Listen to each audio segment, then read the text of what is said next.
नमस्कार, मी ॲडव्होकेट राकेश पाटील।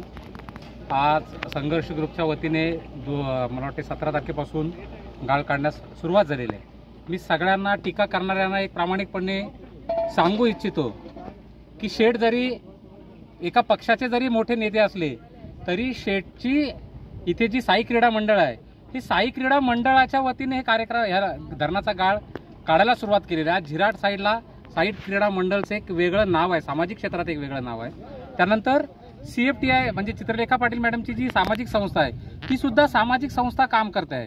बऱ्याच जणांची बोमट्या अशा मारतात की ही राजकीय पक्ष उतरून हे काम करतायत, पण सगळ्यात महत्त्वाचं मी हे सांगतो की ह्या दोन्ही संस्थांनी परवानग्या ज्या आहेत त्या त्यांच्या सामाजिक संस्थांच्या लेटर हेडवर घेतलेल्या आहेत आणि त्यांना दिलेल्या ज्या परवानग्या आहेत त्या सामाजिक संस्थांच्या नावावर परवानग्या दिलेल्या आहेत। त्याच्यामुळे इथं काय राजकीय उणं काढण्याचा काय विषय येत नाही।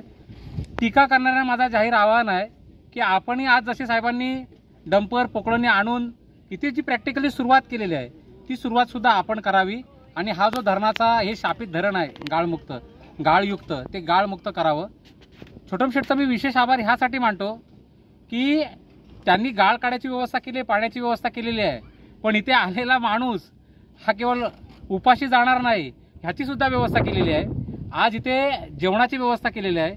मी खरोखरच एक आभार मानतो की जिल्ह्यातल्या ज्या सामाजिक संस्था आहेत की ज्या धरणावर गाळ काढू शकत नाहीत पण इथे काम करणाऱ्या लोकांना अन्नदान तर करू शकतात, इथे बळ देण्यासाठी येऊ तर शकतात। मी सगळ्यांना आवाहन करतो की आपल्या सामाजिक संस्थांनी सुद्धा या धरणाच्या गाळाला हे करावा आणि हा जो लागलेला उमटे धरणाला कलंक आहे हा दूर करून इथे पर्यटन क्षेत्र वाढेल या दृष्टीने सुद्धा आपण सगळ्यांनी मदत करणं गरजेचं आहे। धन्यवाद, थँक्यू।